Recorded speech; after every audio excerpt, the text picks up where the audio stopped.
let's say that I'm a pension fund and I have money to lend to other people, and I want to lend it to other people because that way I can get interest on it instead of it just kind of sitting and doing nothing. And if I lend it to someone other than the government, I'll get better interest. So let's say that let me draw me. I'm the pension fund. Maybe I'll draw me in magenta. So that's me. Pension fund. Pension fund. Pension fund. And let's say that there's some corporation. I don't know. Let's say it's GM. They make cars. I think you've heard of them. Some corporation, GM. Let's just call them Corporation A. Corporation A. They need to borrow money, maybe to buy a factory or to do something else. We're not going to get involved in what they need the money for. And I'd like to lend them the money. But there's an issue. There's an issue here. I'm a pension fund. I manage the retirement fund for the teachers of California or for the auto workers of Michigan or whatever. And part of my charter says that I can only invest in very, very, very safe instruments. So I'm not allowed to go gamble people's money because this is people's retirement. So I can't do very fancy things with it. So I can only invest in things that are rated AAA, or let's say AA. I'm just kind of making this up on the fly. So AAA would be like the highest rated securities, right? These are things that have a very low chance of default. But Corporation A is only rated, let's say it's rated BB. And actually, this is a good time to think about, well, who's doing all of these ratings? And you might think, oh, it surely is a government entity, because only the government would be objective enough to give all of these corporations, frankly, objective ratings. But unfortunately, it's not. They're private entities. They're private entities that are actually paid to rate things. And I think I touched on it in the video on collateralized debt obligations, but their incentives are a little bit strange. But let's say I have Moody's. Moody's is one of the ratings agencies, and they rate Corporation A as BB. So they've said, these guys, they're pretty good, but they're not like the U.S. government or something. There's a chance that they can go under for whatever reasons, or they're sensitive to the economy as a whole. And I say, man, I would love to lend these guys money. I would love to lend these guys the $1 billion that they need, and these guys are willing to pay me 8% interest. But I can't do it. Me as a pension fund, I cannot lend them money because I'm only allowed to lend money to, single A or above types of bonds, or I can only buy single A or above type of instruments. So what do? This guy needs money. I have money to give him, but his kind of corporate credit rating that was given by Moody's just isn't high enough for me to lend him the money. And this is where credit default swaps come in. So in an ideal world, I would give Corporation A, I would give them $1 billion. And then maybe they would annually give me, let me make up a number, 10%. 10% per year. And then this might have a term for 10 years, and after 10 years, they'll pay me the $1 billion back, and then I'll be happy. But as I said multiple times, I can't do it because they are BB rated, and my charter says I can only invest in A-rated bonds. So I go to another entity, and let's call this entity AIG. And these entities are essentially insurance companies on debt. And I'm calling this one AIG because AIG did do this. But it could be anything. A lot of banks did this. A lot of insurance companies did this. There were some companies that just specialized in writing in writing credit default swaps. But anyway, what does AIG do for me? Well, first of all, it's important to note that Moody's has given AIG let's give it a AA rating. I don't know what their actual rating was. They said, they are almost risk-free. They're almost like the U.S. government.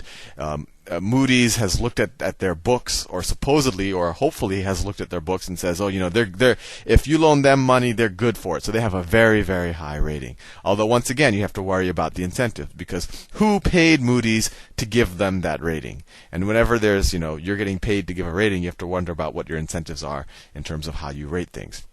But anyway, that's a discussion for another video.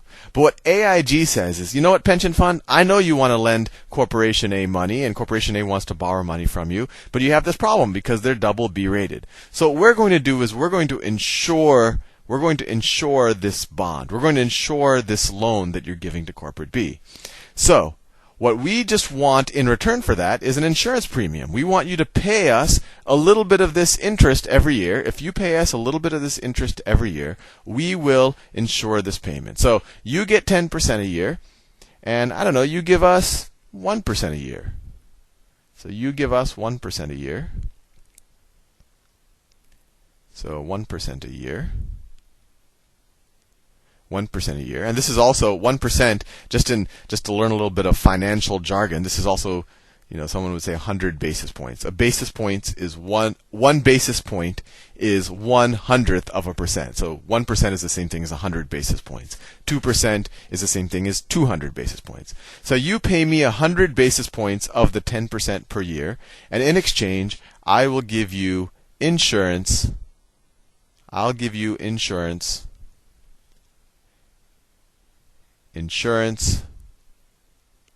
on A's debt.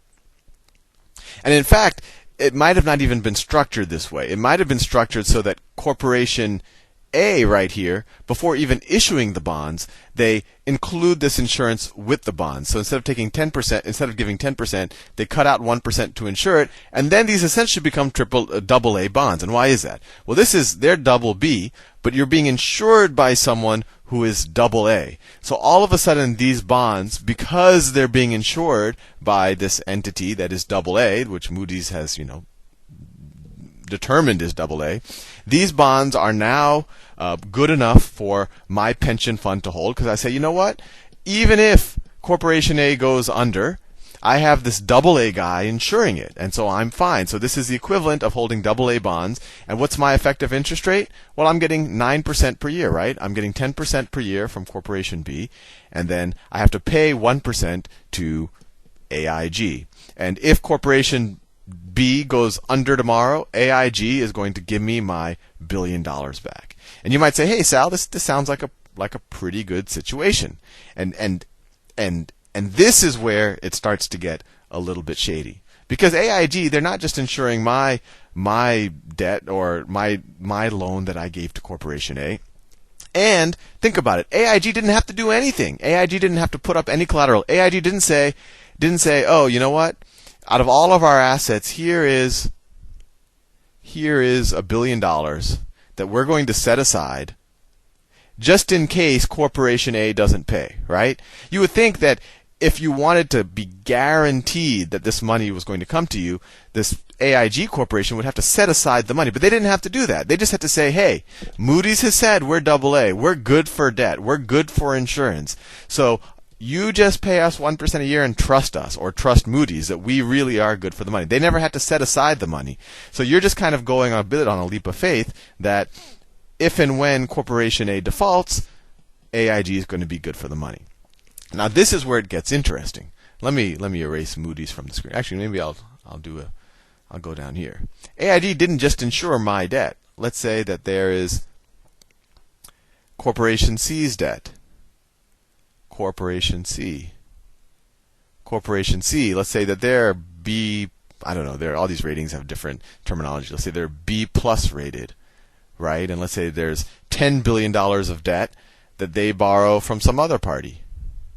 10 billion, and then in return, I don't know, they give 11%. And this is pension fund B. Pension fund B. And this pension fund had the same problem. They can only buy A-rated or above bonds.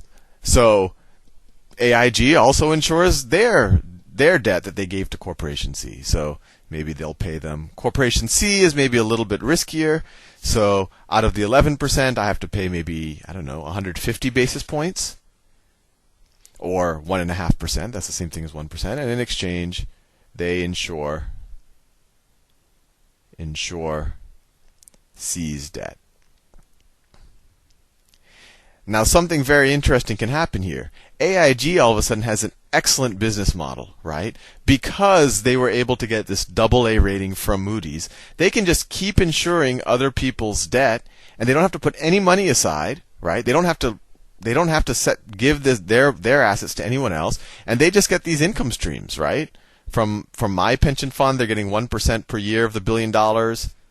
From this pension fund, they're getting 1.5% or 150 basis points per year. And they could do this, frankly, as much as they want. They could do this 1,000 times. And as long as Moody's doesn't get suspicious, as long as Moody's doesn't start saying, hey, wait a second, AIG, you only have $100 billion in assets, but you have insured $1 trillion of other people's debt, something shady going on, I'm going to lower your rating. As long as that doesn't happen, this AIG corporation can just keep insuring more and more debt. And frankly, as long as none of that debt goes bad, they just get this excellent income stream, and their CEO will get excellent bonuses. Anyway, I think you start to see where you're having a single point of failure in a kind of a house of cards, and I'll continue that in the next video.